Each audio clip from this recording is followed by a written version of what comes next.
It's, Paul Finebaum really gets folks worked up.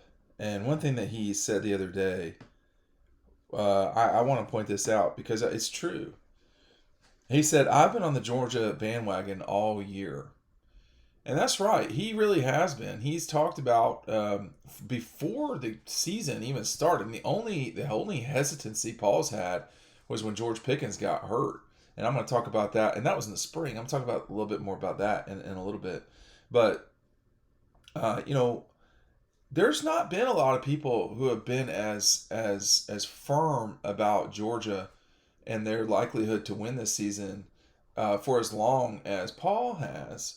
And I know most folks see him as an Alabama homer, which is fine. I get that. I mean, he certainly has plenty of connections through the years to Alabama, but um, he has been on the bandwagon for a long time this year, and I don't know.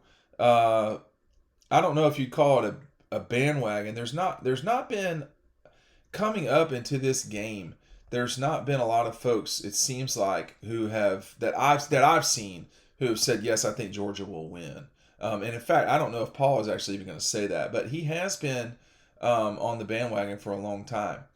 Now, at the beginning of the season, coming into 2021, Georgia, got the return of JT Daniels, the return of George Pickens, Zamir comes back, James comes back, Jamari comes back. There's a lot of guys that come back. And at that point, he was one of the first people who really said, hey, listen, these guys are a big deal. They're going to beat Clemson, and they're probably going to challenge Alabama for the national championship. The one time that he went backwards on that, and I think reasonably, was when George got hurt in late March with an ACL injury. Um, that did make a lot of people wonder, just, can these guys do it?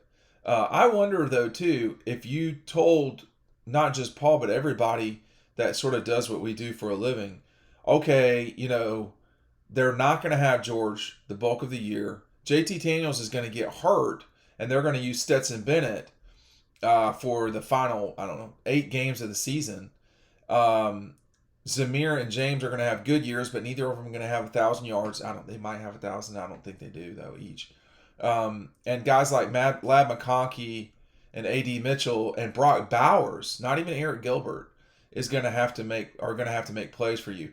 I don't think most people would think they'd be in the national championship game. I don't. But if you've watched this team play, it's such a collection of the parts. The sum of the parts is greater than the individual parts themselves. I mean, maybe with the exception of Brock Bowers, the collective position is better than the individual player. I guess is what I'm trying to say.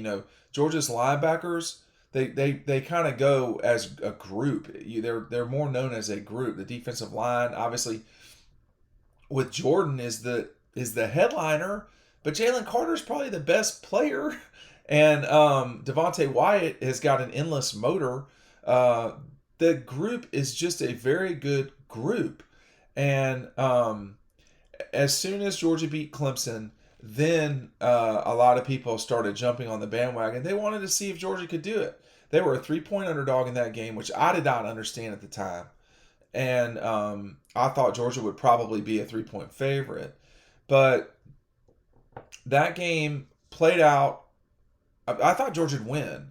I didn't think they'd win 7-3. And I thought DJ Uiagalelei would be a better player. He is clearly not. And just from that point forward, Georgia really smashed everybody. I mean, the only game that's been competitive that they've played, and they've played top 10 teams, I think, 4 times this year. The only competitive game that they've played is the Alabama game, which they lost. And I don't know how competitive that game was, but you beat number 8 Arkansas, you just drag them through the dirt. And then the Clemson, obviously, Kentucky, Michigan. The Michigan game was basically the Auburn game. I mean, they just went for 2. And that's about what it was, except Georgia was more in control of the Michigan game from the start than the Auburn game. And we're just going to see how this Alabama game goes. And Georgia's favored for a reason.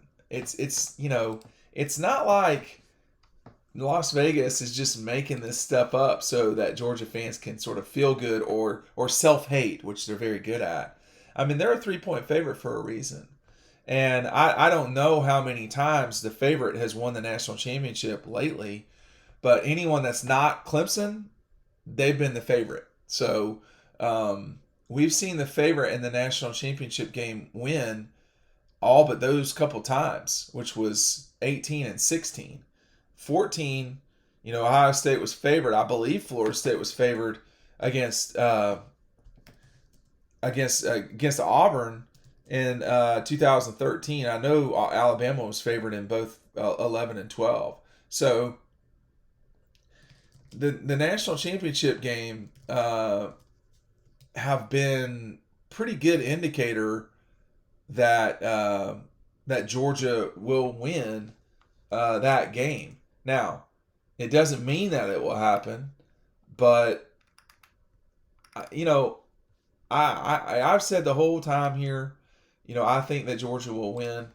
I'm dumb enough to think that Georgia will win, but just in looking at folks, more people have picked Alabama that I've seen, for whatever reason, and I think a lot of that is recency bias. The loss that Georgia just had to Alabama, as well as the fact that they've not beaten them since 2007. But that doesn't really have a lot to do with anything moving forward. If Georgia plays the way they did against Michigan and whoever else, they're going to win the game. So, but Paul has been on the Georgia bandwagon for a long time. I know he gets a lot of grief, which is fine. It's what it is, But he certainly has, said how good Georgia's going to be for a long time. I think they'll win. I'm dumb enough to think that. We'll see if they're, dumb enough to pull it off. I don't know. We'll see. We'll see you over on the website, dogpost.com. Thanks for watching.